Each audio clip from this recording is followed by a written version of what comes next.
Hello Internet! Hope you've had a happy Thanksgiving, and hope you've survived the monstrous and possibly murderous crowds of Black Friday. And while I said last time that today would be a double feature, through happenstance, well, turned out to be a triple feature. So let's begin this special episode of Romney's Reviews.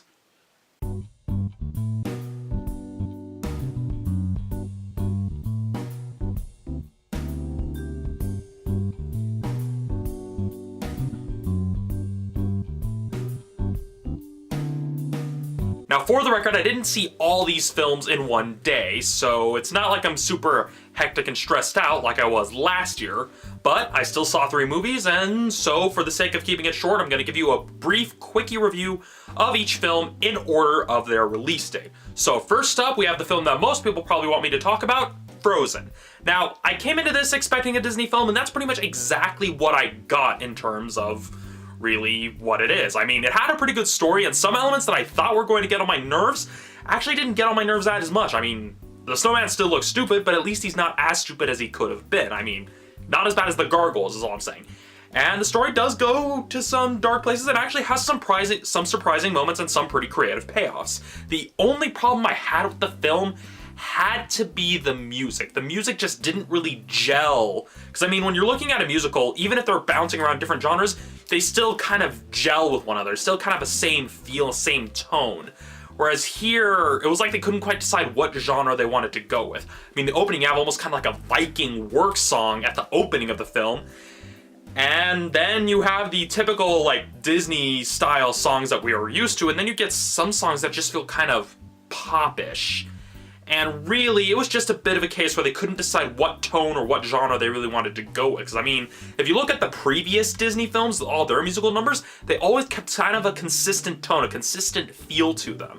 I mean, look at Little Mermaid, it had a consistent feel to it, even with its genre waverings. I mean, good example would probably be the film that they keep trying to compare it to, would be Lion King. The songs in that film at least had a consistency, whereas here in Frozen, they didn't. And on top of that, they weren't entirely too memorable, save for the one song that you've probably heard throughout the trailer, but also is kind of the reoccurring theme of the entire movie for the first time since forever. That's like the one song that has a memorable melody, but none of the lyrics in and of themselves are that memorable. So really, in terms of the music, it needed work. The story is really good, had some really good moments. The animation looks really good, even if the snow looks more like cotton than it does snow. But the weakest element of Frozen was the music. It just didn't gel well in and of itself. There was just no real consistency. It wasn't as bad as it could have been, but it was definitely not its strongest point. So Frozen gets a 4 out of 5. And while we're on the topic of musicals, let's move on to the next film, which is the film I saw earlier today, Black Nativity. Now, this film showcases a nice example of songs that actually gel together, that have a nice and consistent feel to it. However, while with Frozen the music was the weakest point, with Black Nativity music was the strongest point because everything else with Black Nativity was so weak. I mean, I expected it to be a musical, but really the shots in Black Nativity were just lazy. They weren't really inspired. They didn't really communicate anything. It was just a lot of really tight shots of the actors singing, and there was no real creative way that they were framed or blocked or anything. There wasn't even any real creativity to the choreography, except for the dream sequence that the main character Langston has when he's sitting in the church with the whole Black Nativity play. But even then, it's still kind of lazy with how everything is shot and filmed. I mean, it kind of goes with the problem with how people are like saying, oh yeah, we're shooting a musical, but we don't want it to look like a musical. Whereas here, the director and the cinematographer, they just didn't even try with Black Nativity. I mean, music was pretty good, sort of. I mean, some songs were pretty weak at the beginning, but towards the end, I got fairly invested. And the story in Black Nativity is also pretty good. But again, the weakest element for Black Nativity was the cinematography and the blocking. It just wasn't very inspired. It was lazy. And so with Black Nativity, I give it a 3.5 out of 5. And now for a film that's not out yet and actually comes out in the next major holiday, Christmas Day, The Secret Life of Walter Mitty. Now, I had no idea what to think when going into this film. I hadn't seen the previous film, hadn't read the Thurber short story that it's based on, and so I just had no idea really what to think of it. Going into it though, and coming out of it though, well, I was entertained, but it didn't really stand out per se. I mean, it was paced really well and the writing was really good, and I did kind of care about at least the main character. And, well, it was pretty good for the most part. It's just not one of those films that I would rush out to see on Christmas Day, because really, it felt like one of those movies that you would watch just to kill time, not really to actually say, oh, I'm gonna go see a movie and have fun. It's just a case of, oh, I gotta wait for so-and-so and they're not gonna be here for a couple hours. I'll go watch a movie.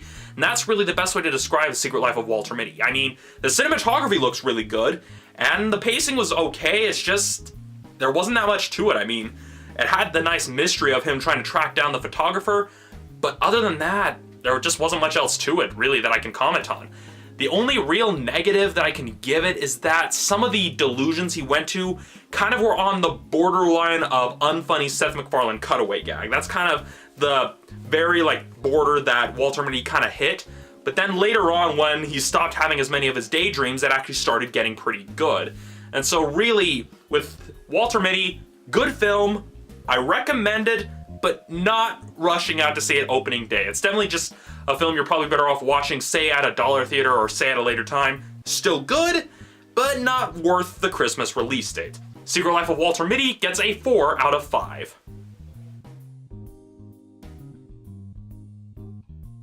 So that's it for this little really quick but really cramped episode of Raw News Reviews, something that I tend to complain about with a lot of films. I realize the irony now, but yeah. I am out of breath. And speaking of being out of breath, I'm going to be taking the next week off because finals week is in 2 weeks and I really need all the time I can get assignments done.